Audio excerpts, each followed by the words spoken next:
Good morning. Thank you for joining me again as we continue in our study of the death, burial, and resurrection of Jesus. This is part 6, Scourged. Now, scourged is, it was a common practice, scourging, back in biblical days, especially back in the Old Testament days. But the Romans took this to a whole new level.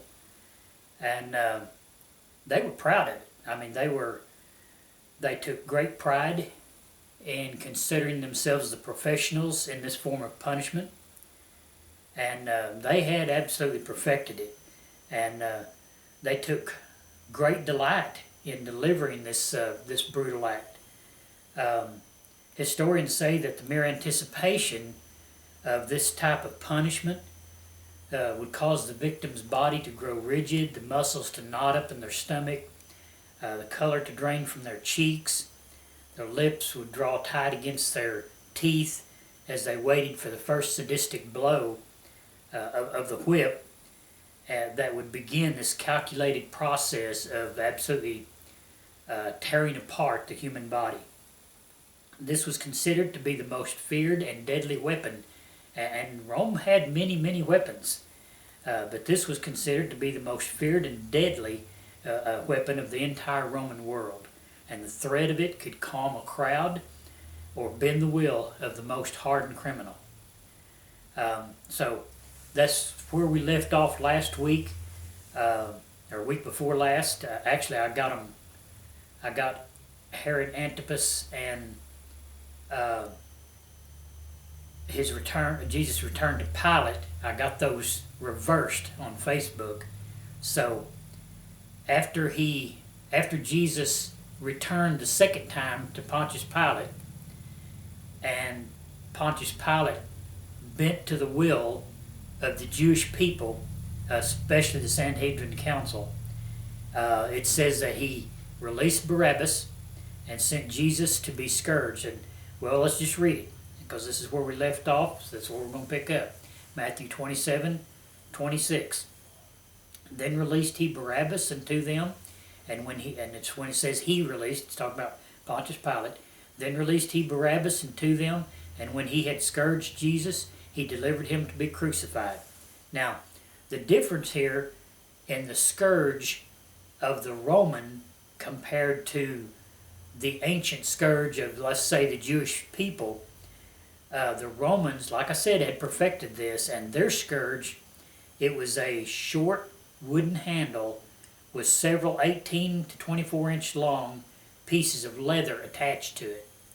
And then the ends of each of these leather pieces were equipped with sharp objects, pieces of metal, glass, broken pottery, wire, jagged fragments of bone, anything that was sharp that they could weave into the ends of these leather pieces. It was intended to be deadly, okay? The victim was stripped completely naked so that there would be nothing to impede the torturer's whip. The victim's legs were then tied to a 2-foot high scourging post. So he was tied to this 2-foot high scourging post so that his legs were immobile, okay, and his hands were then raised over his head and tied over his head to a metal ring, and his wrists were securely shackled to that ring to restrain any of his movement. And the intent was to impede him from dodging the blows of the lashes that were being laid across his back, okay? Each lash pounded across the victim, and the leather straps would curl around the torso, biting deep into the abdomen, upper chest, causing multiple gashes as the sharp objects at the end of each strap sank deep into the flesh. Now, the torturer would then jerk back the whip, and with a twisting motion that was intended to embed these sharp objects into them, then he would jerk back, tearing out whole pieces of human flesh.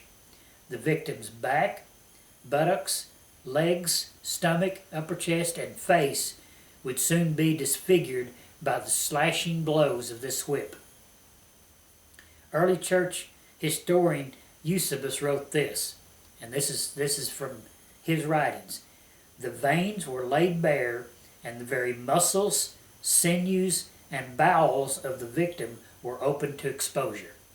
Wow, can you imagine that? That just describes something awful, okay?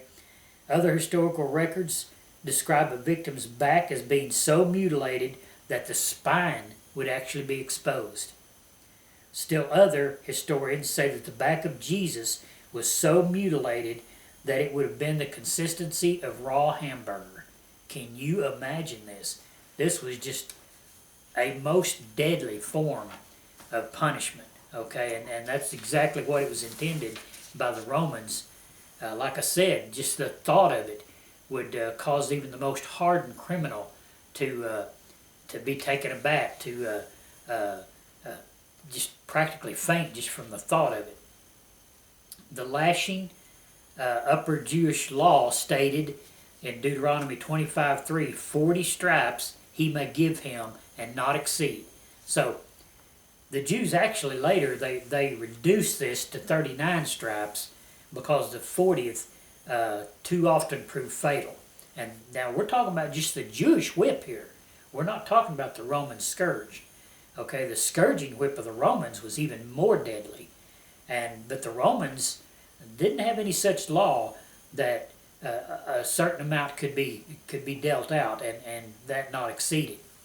It was not uncommon in the Roman scourging for the victim to become unconscious from shock and loss of blood. And even then, sometimes the Roman torture never stopped until the victim suffered cardiac arrest. The Bible doesn't state how many lashes this whip Jesus endured or his condition by the end of it, but Isaiah 52:14 says this, and Isaiah prophesied of this event, says, "As many were astoned at thee, his visage was so marred more than any man, and his form more than the sons of men." Okay, now let's break this down into the Hebrew, because I want you to understand what Isaiah is saying here. As many, the Hebrew word is rab, okay, or rob. I think it's actually pronounced rab. This relates to a quantity, and it means in abundance. So there was an abundant number, okay, that were astoned at thee. Speaking of Jesus here. Astoned is the Hebrew word shamem, and it means stunned to the point of numbness. So it's talking about an abundance looking on would be stunned to the point of numbness. Now remember, this was, and we're going to get to this in a minute, there were 600 men here, 600 soldiers that were present at this, not including the Sanhedrin 70, if all 70 were present, and any of the other Jews that happened to be present.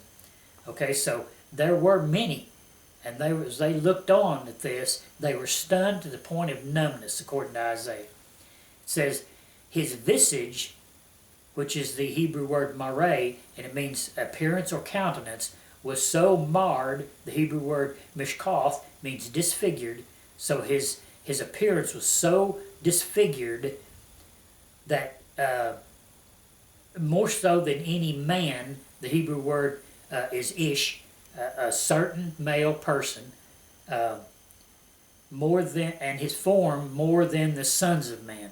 His form is the Hebrew toar, meaning his goodly appearance, more than the sons of men.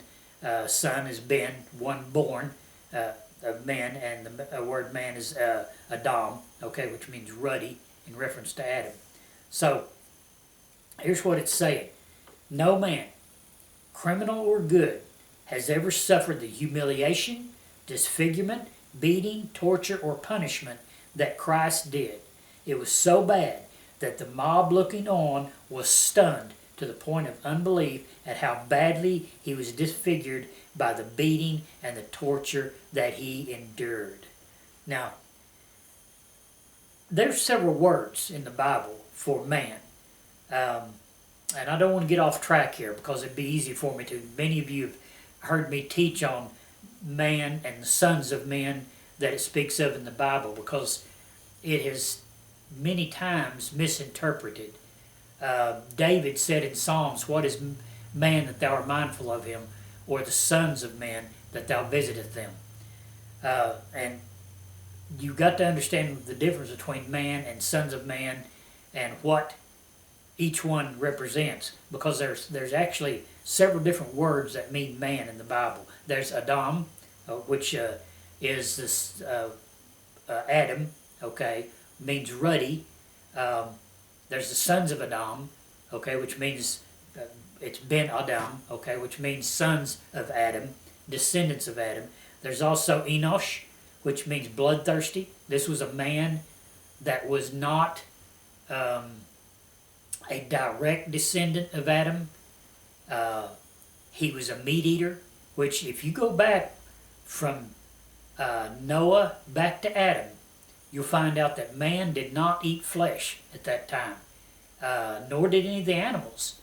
It was only after this time, after the flood, that God allowed man to begin to eat meat. You know, and it talks about in creation, it says every green herb is given for thy food. And it says the same thing of the animals, that every green herb, okay? And I don't want to get into this too much, because this is a whole teaching in itself that you have to understand. But there was a man called Enosh, which means bloodthirsty. There was Onash, which means wicked, desperately wicked. Onash is used in the Bible when it talks about the sons of Sodom and Gomorrah, the men of Sodom and Gomorrah. It also is used in reference to the Anakim, the race of giants. These were very ungodly, very wicked, desperately wicked is what Enosh actually means, desperately wicked. And again, I don't want to get into all this because we're going to get into it here in a few lessons from now when we look at Golgotha and what Golgotha was. So let me leave it there for right now. Here's the thing.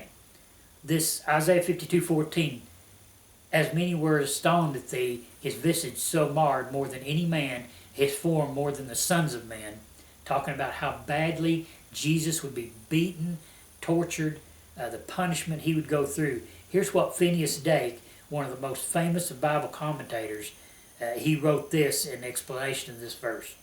The idea is that in his suffering, the Messiah was so bruised, beaten, marred, disfigured, striped, mutilated, injured, spit upon, and torn, that his outward appearance was awful to behold. And again, this is Phineas Dake writing this. He suffered so much that even the most wicked of hard-hearted men shuddered with shock at such treatment heaped upon him by his enemies. He became so disfigured and destitute of his natural beauty and handsomeness that men were stricken with amazement, disgust, and heartsickness at what they saw. The more perfect his body was, the more marred he seemed in suffering. That's Phineas Dake that wrote that. Jesus' sufferings were just unimaginable, okay? And yet, it's far from being over. This was just the beginning of what he was getting ready to go through for you and I. All right, let's pick it up, Matthew 27:27, and we're going to just stay in Matthew for this. Then the soldiers of the governor took Jesus into the common hall and gathered unto him the whole band of soldiers. Band of soldiers is the Greek spirit, okay? And we've talked about this. It's a Roman cohort of soldiers, 1/10 of a legion. A legion is 6,000. A cohort would be 600. So that's what it's referring to here when it uses the Greek word spiria for band of soldiers. Okay, 600 well-trained soldiers who were equipped with the finest weaponry of that day. Matthew 27:28. And they stripped him and put on him a scarlet robe. Jesus, his body shredded from the Roman scourging, his muscles and tendons and veins exposed, his blood flowing out of multiple lacerations, was again stripped and a scarlet robe put on him. We saw this happen when he went before Herod Augustus, okay, that they put this robe on him. But now they do it again when he has been beaten terribly here with the Roman scourge. I mean, his veins would have been exposed, his muscles and tendons would have been exposed. Now, The scarlet robe, the Greek is kokonos chamos, and it means a garment dyed in scarlet purple, the most expensive garment in the ancient world. Only high-ranking officials, politicians, generals, magistrates, kings, or emperors owned or wore this type of and color of robe. This garment would have had to have been taken from Pilate's wardrobe. Their actions was nothing more than mockery, and we're going to get to that here in just a minute. Okay, here's the point, though. Well, let me not get ahead of myself here. Okay, let's go to Matthew 27:29. And when they had platted a crown of thorns, they put it upon his head, and a reed in his right hand, and they bowed the knee before him and mocked him, saying, Hail, King of the Jews. Okay, they wove together a plant of thorns into a crown. Okay, historians say that these thorns would have been 2 to 3 inches long, the Jordan thorn that grew in that area. The phrase put it upon is the Greek word epithelium, which means forcibly thrust or shoved on. Okay, so they didn't just put this crown of thorns on his head, they shoved it down on his head, causing these thorns to pierce his brow. Okay, they then placed a reed in his right hand as if it were a scepter, and in mockery bowed to him as they would have the Roman Emperor Caesar, and cried out, Hail, King of the Jews. They were intending to mock him. That's all this was. This was about mockery and how much they could discredit him, debase him, antagonize him, and so on. Matthew 27:30. And they spit upon him, and took the reed, and smote him on the head. As has already been done by the Sanhedrin, they got right in his face and spit on him with all the gusto they could manage. The Roman soldiers then took the reed. Remember, there's 600 soldiers here. They took the reed and they smote, the Greek word tupto, and it means to thump, pommel, with repeated blows. This indicates the soldiers took the reed and began beating the crown of thorns down on his head so that the thorns would have pierced his brow and been driven into his skull. Can you imagine this? Here he is, just a shell. Where's my phone? Sorry. A shell of what he had been. One of these days I'll learn to turn it off. A shell of what he had been, and yet they just continue this. They put this crown of thorns on his head and then begin beating it down until the thorns pierce his brow. Driven into his skull. There's just no end to this. Matthew 27:31. And after they had mocked him, they took the robe off from him and put his own raiment on him and led him away to crucify him. This mocking of Jesus lasted for quite some time. The blood oozing from his body would have coagulated, causing his torn flesh to stick to the robe. Can you imagine this now? I would imagine that they took no care when they removed the robe, but ripped the robe off him, causing it to tear his flesh even more. Then they put his garment back on him, which again with bare, bleeding flesh would have been extremely painful. Now, think about this. Have you ever had a real serious sunburn? And do you remember how painful it is just to put on a shirt or whatever garment you're wearing? That garment rubs against that sunburn, and it is just uncomfortable. Every time you move, it's uncomfortable. This would be nothing compared to what Jesus is going through here. Raw, bleeding flesh in contact with what would have been now a rough, dirty garment. Okay, because they had taken this garment off of him multiple times and put on robes, to make fun of him and mock him, and then put his garment back on. And they would have taken no care with it. It was probably thrown on the ground. By now it's dirty. It's got bits and pieces of dirt, sticks, no telling what all attached. And here it is against his bare, bleeding body, just rubbing it raw. Okay, and he's been beaten raw. Okay, this is just unimaginable.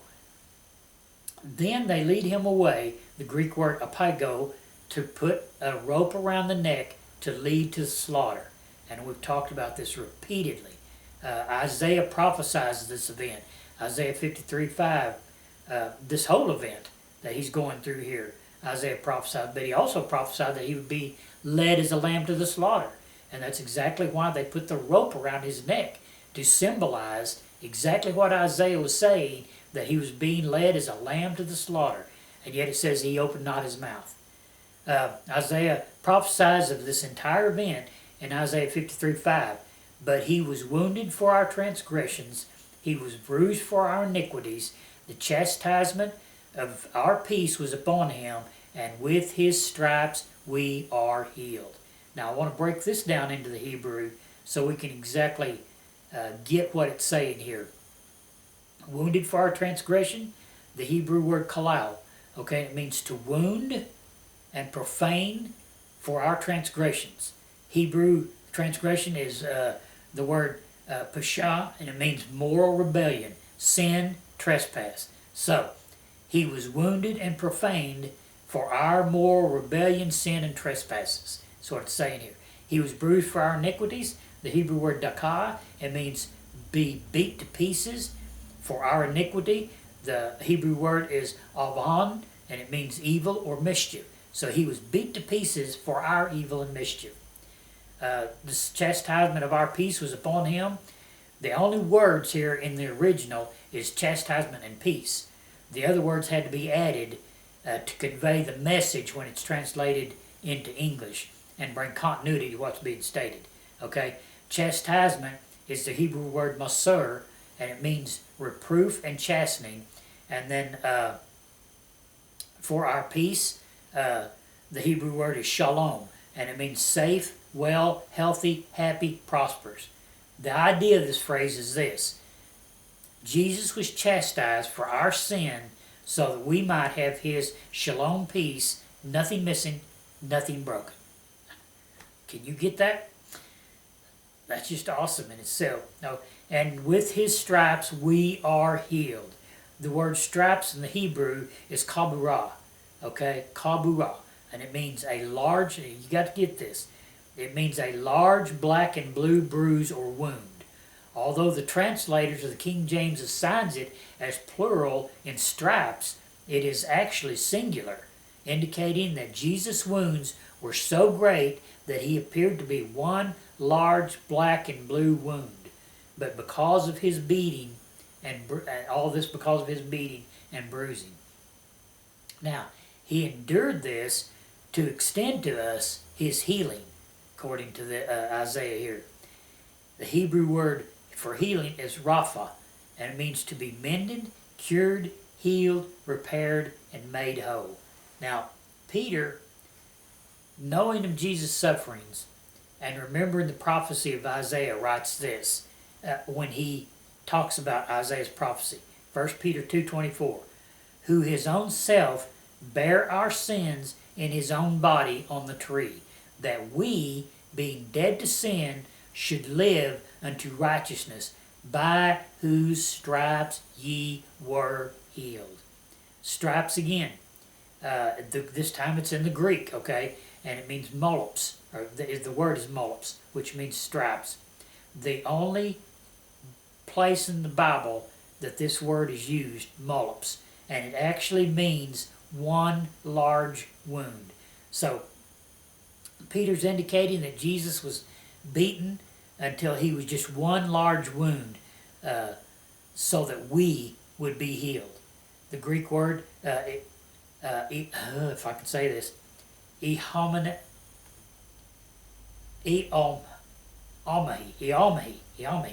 made completely whole. This would indicate morally, mentally, and physically. Jesus endured this horrific Roman scourge that produced a full body bruise so that you and I could be completely healed morally, mentally, physically, and given his peace, nothing missing, nothing broken, having all things in abundance. Is that awesome or what? That he went through all this to bring us healing and to give to us His peace. The Bible says, peace that the world doesn't understand, peace that the world knows not of.